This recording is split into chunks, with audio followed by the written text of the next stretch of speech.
farmers are out on the streets right now protesting a new law that has recently been passed in the Dutch parliament that basically forces them to give up at least 30% of their livestock before 2030.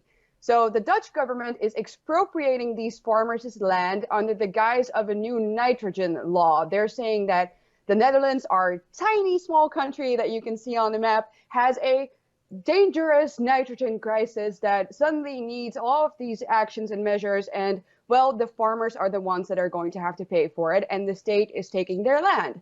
So obviously, if someone would come into your house and say, I'm going to take 30% of what you own and you have nothing to say about it, you'd be angry too. And that's exactly what these farmers are doing right now. They're showing that they are not having this. So they're out on the street, they're protesting, they have blocked the freeways, they have blocked distribution centers, and they're basically saying, this is what is going to happen if you take our land away. We're going to have food shortages, because already right now, the Dutch supermarkets, a lot of the shelves are empty. Yeah, well, and here in North America too, inflation is high, especially for food. The idea of deliberately ending 30% of your livestock capacity seems insane. But I just want to get back to the one word that stuck in my ear. I've heard for years people talk about carbon dioxide and carbon emissions. And I happen to know that carbon is one of the most common elements. You can see it in the word carbohydrate or carburetor. We're made in large part from carbon trees. It's a building block of so much. And you can believe in the theory of man-made global warming or not, but that's carbon dioxide.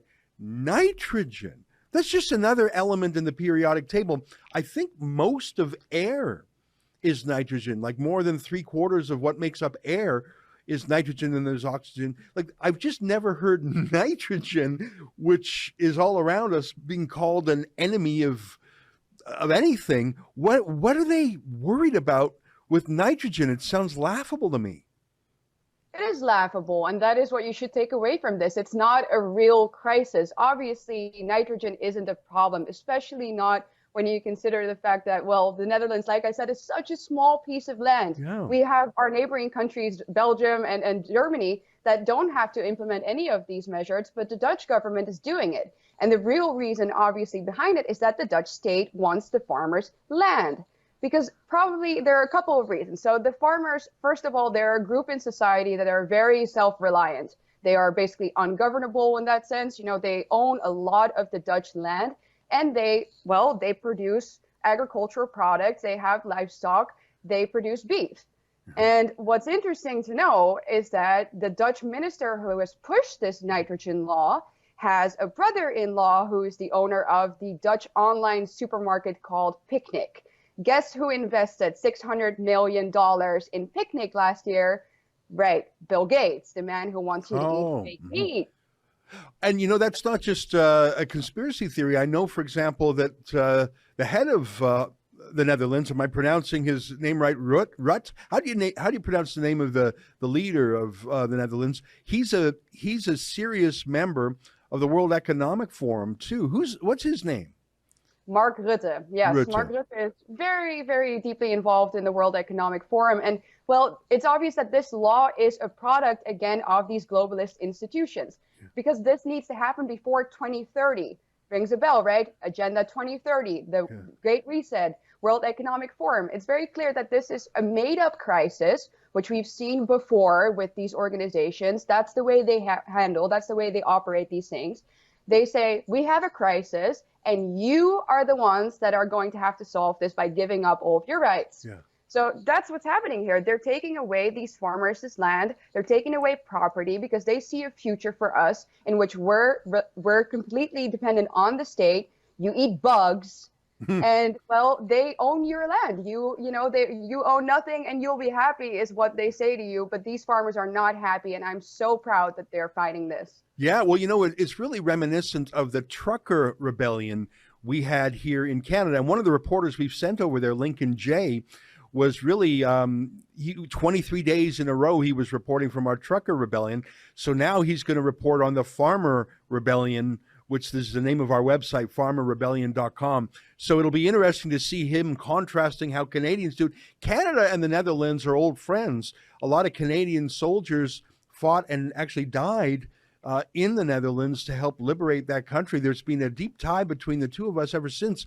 It's one of the reasons why there's so many tulips planted every year in front of our parliament buildings. It's a reminiscence of in fact, the Dutch Queen, if I'm not mistaken, was born in Ottawa, and the hospital room was declared Dutch soil. Am I getting my history right on that?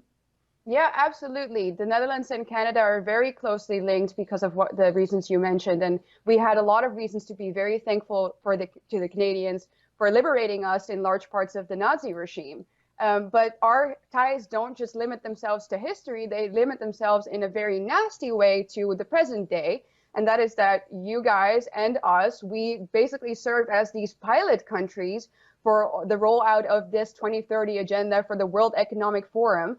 And the way that Trudeau has handled the crisis there, and the way that he took away your rights, the rights of the unvaccinated, and the way that the protests have been handled by the truckers are something that we are looking at and saying, okay, we basically have the same type of treatment coming from our government.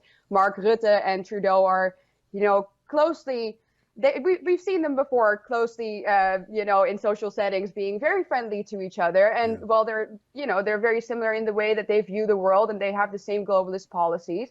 And the Dutch farmers have really looked also towards the Canadian truckers. And you can see that in the interviews that they're giving right now. They're saying that. They're saying the way that the truckers have stood up against Trudeau is the way that we want to stand up against Mark Rutte. And they're being supported by Dutch truckers as well, Dutch fishermen. So you guys have set a great precedent there that we were very happy to learn from. And I hope that it has the same effect.